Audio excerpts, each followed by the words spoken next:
Hello बच्चों, आज हम एक नया टॉपिक डेराइव क्वाड्रेटिक फॉर्मूला या फिर श्रीधराचार्य फॉर्मूला इसके बारे में डिस्कस करेंगे। इस फॉर्मूले को बच्चों मैंने आपको याद करवाए थे, याद करो x equal to minus B plus minus root of B square minus 4/2 है।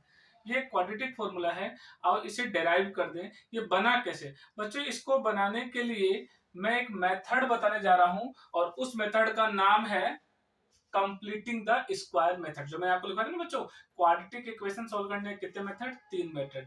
पहला है फैक्टराइजेशन, दूसरा है क्वाड्रेटिक फॉर्मूला, है ना, और तीसरा है कंप्लीटिंग द स्क्वायर मेथड। ये आगे पीछे हो सकते हैं बच्चों। तो देखो, अब हम पढ़ेंगे कंप्लीटिंग द स्क्वायर मेथड। बच्चों इस मेथड को, मेथड ये नहीं है, मैं तो इस फॉर्मूले को, ये तो फॉर्मूला है बच्चों। मेथड दो ही है, एक फॉर्मूला है, ये फॉर्मूला है। मेथड कितने हैं? दो। कौन कौन से? फैक्टराइजेशन और कंप्लीटिंग द स्क्वायर। अब मैं आपको ये दूसरा मेथड जो बताने जा रहा हूँ, कंप्लीटिंग द स्क्वायर मेथड, मैंने आपको फ्लो चार्ट बताया था, वो चार्ट बना के दिखाया था ना बच्चों। तो कंप्लीटिंग द स्क्वायर मेथड से एक फॉर्मूला है, जिस फॉर्मूला का नाम क्या है? श्रीधराचार्य फॉर्मूला या फिर क्वाड्रेटिक फॉर्मूला। इसे डेराइव करेंगे। तो देखो बच्चों, ध्यान से देखना, और ये बहुत सारे एग्जामों में पूछा भी जाता है, ज्यादातर सीपीएससी में पूछा जाता है बच्चों। देखो बच्चों, हम हम क्या जानते हैं? वी नो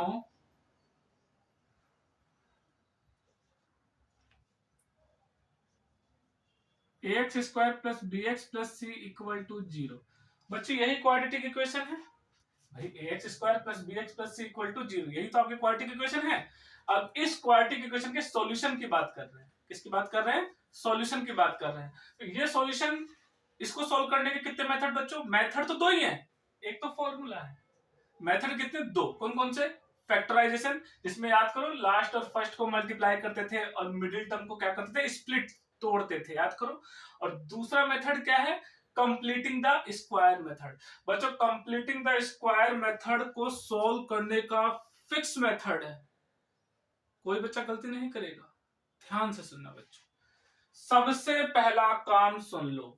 जिसके पास x नहीं है उसे आप राइट में ले जाएं। क्या करना है? जब भी आप कंप्लीटिंग द स्क्वायर मेथड लगाएंगे, जब भी आप कंप्लीटिंग द स्क्वायर मेथड लगाएंगे, तो सबसे पहला काम क्या होगा? जिसके पास x नहीं उसे एक तरफ, बाकी सब एक तरफ। तो देखो बच्चों, किसके पास x नहीं है? यहाँ x है, यहाँ x है, यहाँ x नहीं, इसको उधर ले जाइए।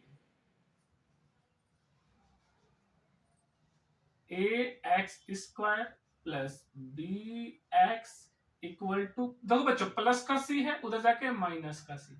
क्या बताया मैंने? जिसके पास एक्स नहीं है उसे राइट में ले जाइए। देखो बच्चे ले गए। उसके बाद आपको क्या करना है बच्चों? एक्स स्क्वायर के कोफिशिएंट से डिवाइड करना है। क्या बोल रहा हूं मैं? एक्स स्क्वायर के कोफिशिएंट से डिवाइड करना है। इसका मतलब बच्चों ये है, एक्स स्क्वायर के बगल में 1 होना चाहिए। क्या होना चाहिए? 1, यानी कुछ नहीं होना चाहिए। मैं चाहता हूं एक्स स्क्वायर का बगल में कुछ नहीं रहे, यानी ये ए हट जाए। बच्चों किसी को हटाने की ट्रिक बता रहा हूं, डिवाइड कर दो। कोई आपसे बोले 2 को हटाइए, तो 2 से डिवाइड, 3 को हटाइए, 3 से डिवाइड, -2 को हटाइए, -2 से डिवाइड। मैं चाहता हूं एक्स स्क्वायर के बगल में कुछ नहीं रहे। ये रूल है बच्चों, नियम याद रखना। सबसे पहले जिसके पास एक्स नहीं है, जिसके पास एक्स नहीं है उसे राइट में ले जाएंगे। देखो इसके पास एक्स नहीं था ना, उसे राइट में ले। उसके बाद एक्स स्क्वायर के पास जाइए और उसके बगल में जो भी बैठा है उससे सबको डिवाइड लगा दीजिए। जैसे यहाँ 2 बैठा है तो 2 से इसको भी डिवाइड लगाएंगे, इसको भी डिवाइड लगाएंगे, इसको। बच्चों इसको ए से डिवाइड लगाएंगे तो यहां से ए कैसे गायब हो गया?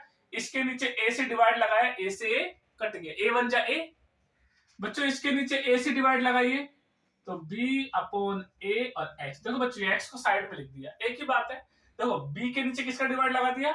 ए का, equal to minus C upon. देखो बच्चों इसके नीचे ए का डिवाइड लगाया, कट गया। इसके नीचे ए का डिवाइड लगाया, इसके नीचे। बताओ एक्स स्क्वायर का कोफिशिएंट बिल्कुल 1 हो गया। अब इसके बाद का काम सुनना बच्चों, एक्स के जो बगल में लिखा है, क्या बोल रहा हूं, एक्स के जो बगल में लिखा है उसे साइड में लिखो। क्या बोल रहा हूं, एक्स के जो बगल में लिखा है उसे साइड में लिखो। एक्स के बगल में क्या लिखा है? बी अपॉन ए। ठीक है। x के बगल में क्या लिखा है b अपॉन, और इसे हाफ से मल्टीप्लाई करो। किससे मल्टीप्लाई करो बच्चों? हाफ से।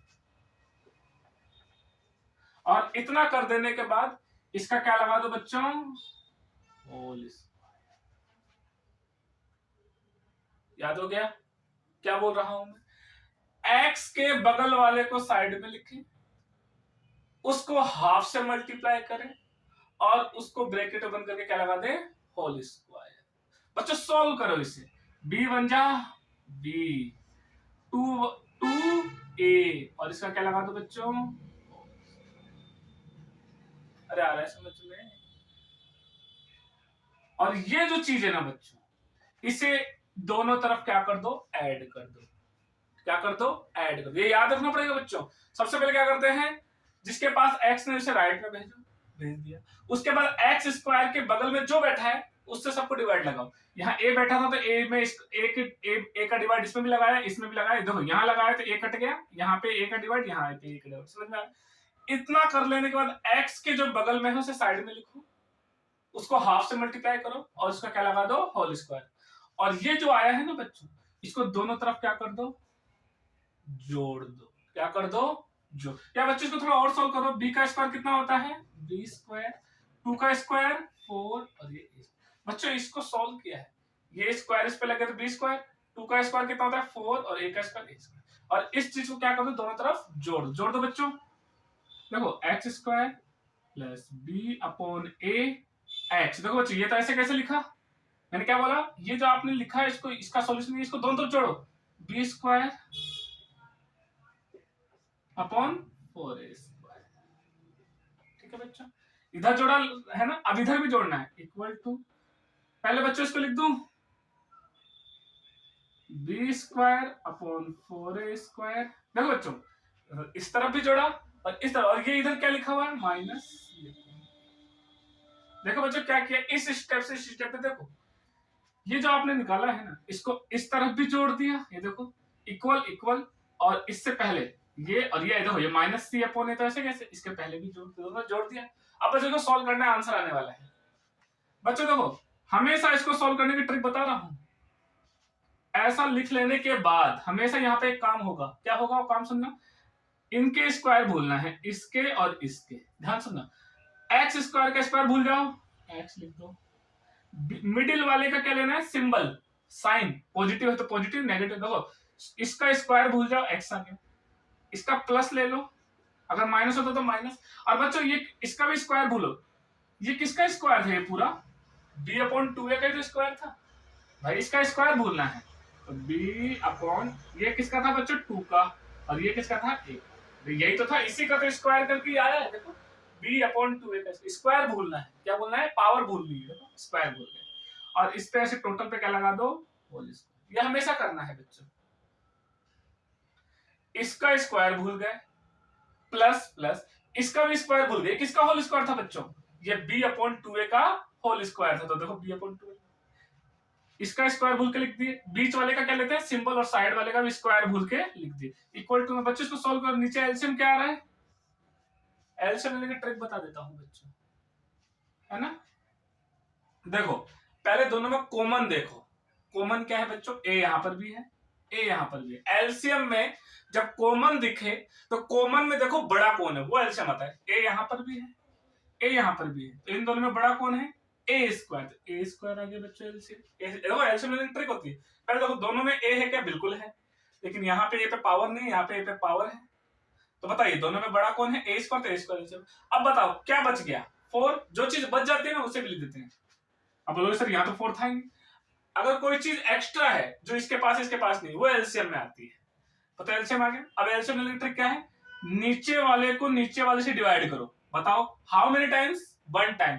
4a स्क्वायर की टेबल में 4 स्क्वायर कितनी बार आएगा? 1 टाइम। और उस 1 को ऊपर वाले से मल्टीप्लाई करो। 1 into B square, B square minus, बच्चों इसको इससे डिवाइड करो। ये रूल है, नीचे वाले को नीचे। देखो अगर एक ए से एक ए को डिवाइड करूं तो यहाँ से एक कट गया। अरे ऐसे करते ना डिवाइड। किस में डिवाइड लगाना है? 4a स्क्वायर में। किसका डिवाइड लगाना है? इस ए का। तो देखो एक ए से एक ए कट गया, 4a कितना बच गया? 4a। तो देखो बच्चों जब आप इस ए को इस 4a² में डिवाइड लगाएंगे तो कितना आएगा 4a, और उस 4a को किससे मल्टीप्लाई करेंगे c से, तो कितना आएगा 4ac। ये बात समझ में आती है बच्चों? ये बात समझ में आती है बच्चों? अब देखो बच्चों स्क्वायर हट दो, अब क्या करना है, स्क्वायर हटता है तो बच्चों क्या लगता है रूट, याद रखना है स्क्वायर हटेगा तो सामने क्या लगेगा रूट। देखो x plus B upon 2a equal to, बच्चों इसको रूट में ले जाओ,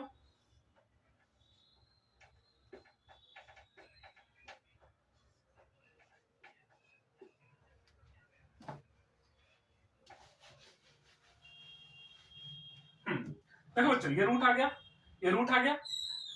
अब देखो बच्चों ये ब्रेक हो रहा है, ये होल स्क्वायर थोड़ी है बच्चों, ये यहाँ पे देखो बच्चों ये टोटल पे देखो, इस पे अलग स्क्वायर है, इस पे तो स्क्वायर ही नहीं है, ये बाहर नहीं निकलेगा, नहीं ये बाहर निकल जाए, क्यों, क्योंकि ये किसका स्क्वायर है बच्चों 2a का, देखो 2a का होल स्क्वायर लिख सकता हूँ इसको, 2 का स्क्वायर कितना होता है 4, a का स्क्वायर, तो बच्चों ये रूट से बाहर निकल जाएगा, लेकिन वो ऊपर वाला नहीं निकलेगा। और साथ में बच्चों इसको इधर भेज दो। अच्छा एक बात और बताना भूल गया, जब भी बच्चों स्क्वायर हटता है तो रूट लगता है, और रूट के साथ बगल में क्या लगता है प्लस माइनस, ये रूल है, स्क्वायर हटेगा तो क्या लगेगा बच्चों रूट, और रूट के बगल में हमेशा क्या लगेगा प्लस माइनस, जब भी स्क्वायर हटा के रूट लगाएंगे बगल में क्या लगाएंगे प्लस माइनस। आगे देखो बच्चों, यहाँ देखो, देखो बच्चों इसको इधर शिफ्ट कर रहा हूं, इसको इधर शिफ्ट कर रहा हूं, देखो x इक्वल टू, ये प्लस का उधर जाके माइनस का b अपॉन 2, माइनस का b अपॉन 2, ये कैसे आया, ये प्लस का b अपॉन 2 इधर आके माइनस का b अपॉन 2, और इधर क्या बचा हुआ है प्लस माइनस, क्या बचा हुआ है प्लस माइनस। अच्छा बच्चों इस रूट को बांट दो, ऊपर वाले पे रूट तो ऐसे कैसे रहेगा,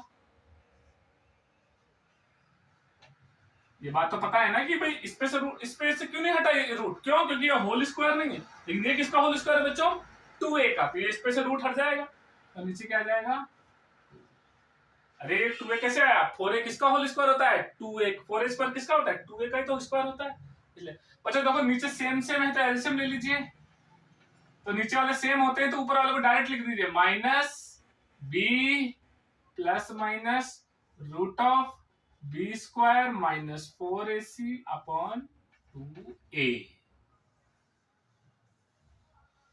यही है बच्चों क्वाड्रेटिक फॉर्मूला या फिर श्रीधराचार्य फॉर्मूला, दो नाम है बच्चों इसका, या तो क्वाड्रेटिक फॉर्मूला कह लो या फिर श्रीधराचार्य फॉर्मूला कह लो। बच्चों इस पर बेस्ड आपकी किताब में सवाल है कि आपको बोलते देखो जो ये प्रोसेस बताया है ना मैंने आपको, इसी प्रोसेस को लगा के हमें सवाल को अटेम्प्ट करना है, ये बात ध्यान रखनी, सवाल को अटेम्प्ट करना है, तो आप इसे कॉपी करें तो आगे बढ़े।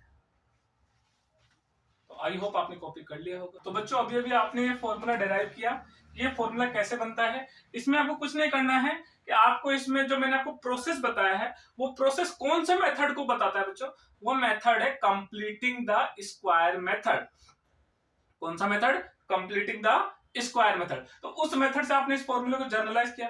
बच्चों इसमें एक चीज और जानने की बात है, रूट्स जो देखो बच्चों आप जब इनको सॉल्व करते थे तो आपने देखा होगा कितने आंसर आते हैं क्वाड्रेटिक इक्वेशन में, दो आंसर होते हैं, कितने आंसर होते हैं दो, वो दोनों आंसर कैसे कैसे होंगे या उनका नेचर क्या होगा उसके बारे में बात करते हैं बच्चों। इसी में देखो बच्चों अंदर आपको दिख रहा है बी स्क्वायर माइनस 4ac, ये दिख रहा है बी स्क्वायर। तो अब हम यहां बात करेंगे डिस्क्रिमिनेंट की, डिस्क्रिमिनेंट, डिस्क्रिमिनेंट, डिस्क्रिमिनेंट क्या होता है बच्चों, इसे जो नोटेशन दिया गया है वो डी दिया गया है, क्या नोटेशन है बच्चों डी। बच्चों ये अंदर दिख रहा है क्वाड्रेटिक फॉर्मूले के अंदर ये दिख रहा है ना डी, डी को देखो डी की वैल्यू होती है बी स्क्वायर माइनस 4ac, ये इसको बोलते हैं बच्चों डी। ये डी क्या करता है बच्चों, हमें हमारा आंसर कैसा आएगा वो ये पहले ही बता देता है। तो आओ बच्चों डी के बारे में बताते हैं। तो देखो डिस्क्रिमिनेंट के बारे में बात कर रहे हैं, तो अब हम यहाँ डिस्क्रिमिनेंट ये होता है, ये क्या करता है बच्चों, नेचर बताता है। क्या बताता है, नेचर, किसका नेचर, रूट्स का। रूट्स क्या होते हैं, जब आप इसे सॉल्व करते, कोई भी क्वाड्रेटिक इक्वेशन है बच्चों, यही होती है क्वाड्रेटिक इक्वेशन,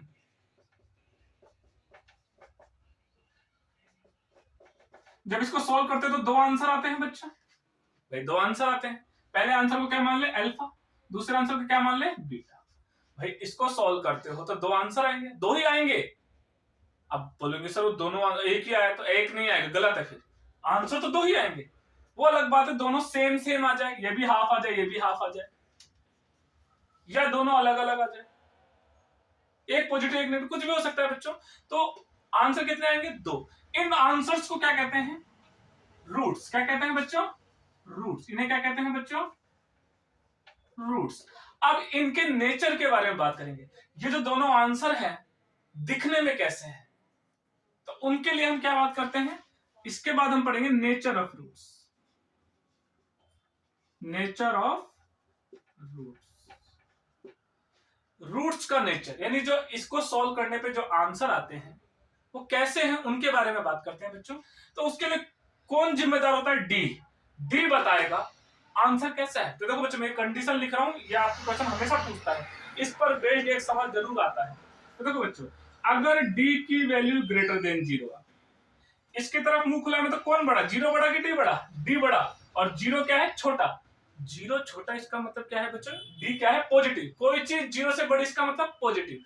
यानी अगर आपने डी को सॉल्व किया और आंसर आ गया पॉजिटिव, पॉजिटिव मतलब 1, 2, हाफ, √2, √5, कुछ भी, तो इसके लिए हम कहेंगे अगर डी की वैल्यू ग्रेटर देन 0 तो हम लिखेंगे 2 रियल एंड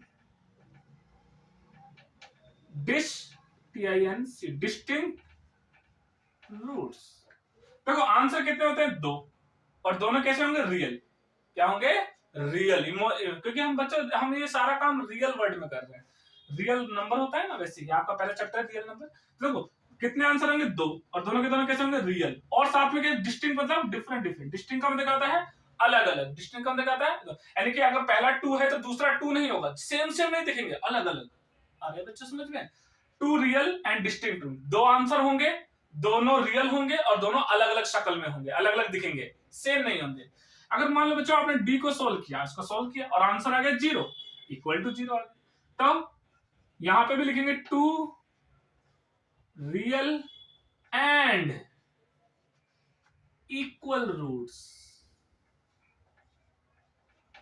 देखो बच्चों, यहां तक तो 2 ही आंसर होंगे, रियल ही होंगे, लेकिन इस बार क्या होंगे? डिस्टिंक्ट नहीं, इक्वल रूट्स। क्या होंगे?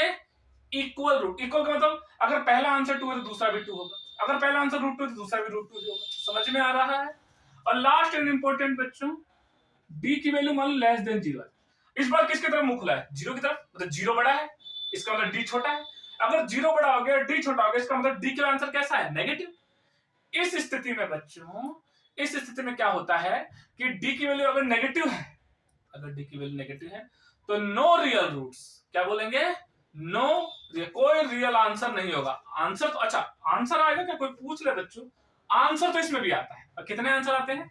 2 आंसर आते हैं, उन्हें हम बोलते हैं कॉन्जिक्यूटिव। क्या बोलते हैं बच्चों? एक कॉन्जिक्यूटिव आंसर होते हैं, और वो होता है कॉम्प्लेक्स या इमेजिनरी रूट्स होते हैं, जो आपके सिलेबस में नहीं है। वो है आपके 11th क्लास में पढ़ेंगे। तो हम यहाँ लिख देते सिर्फ एक आंसर, नो रियल रूट्स। अगर आपसे कोई बच्चे का आंसर मिलेगा, बिल्कुल मिलेगा। आंसर तो बच्चों यहां पर भी मिलेगा, यहां पर भी मिलेगा, चाहे कुछ भी आ जाए डी, आंसर तो मिलेगा। लेकिन रियल तो इन 2 ही केस में मिलेगा, यहां पे भी रियल मिलेगा, यहां पे भी रियल मिलेगा, और यहां अलग अलग और यहां इक्वल। और यहां 2 real and conjugate root, sorry real तो मिलेगा ही नहीं ना, यहां पे बोलेंगे 2 इमेजिनरी एंड कॉन्जुगेट रूट्स। समझ में? लेकिन आपके सिलेबस में नहीं है तो हम लिखेंगे नो रियल रूट्स। क्या लिख देंगे बच्चों? No real roots. बच्चों इस पर बेस्ड इक्वल टू, इसको टिक कर लो, इस वाले को। इस पर बेस्ड हर साल एक क्वेश्चन पूछेगा ही पूछेगा। इस साल भी पूछा था, और हर साल एक क्वेश्चन पूछता है। और वो क्या पूछता है? ऐसे पूछ देता है कि अगर जैसे क्वाड्रेटिक दे दिया, वो बोल दे कि इसके रूट्स रियल और इक्वल है, तो फाइंड द वैल्यू ऑफ के। तो आपको ये लेके चलना पड़ता है। समझ में आ रहा है? तो आई होप बच्चों आपको समझ में आ रहा होगा। और बच्चों मैं आपसे ये कहना चाह रहा था, अगर आपको मेरे लेक्चर समझ में आ रहे हैं तो प्लीज जल्द से जल्द लाइक, सब्सक्राइब एंड शेयर कीजिए, और बेल आइकन के बटन को दबाना ना भूलिए, ताकि मेरे आगे आने वाली वीडियो से आपको जल्द से जल्द मिल सके। जय हिंद, जय भारत।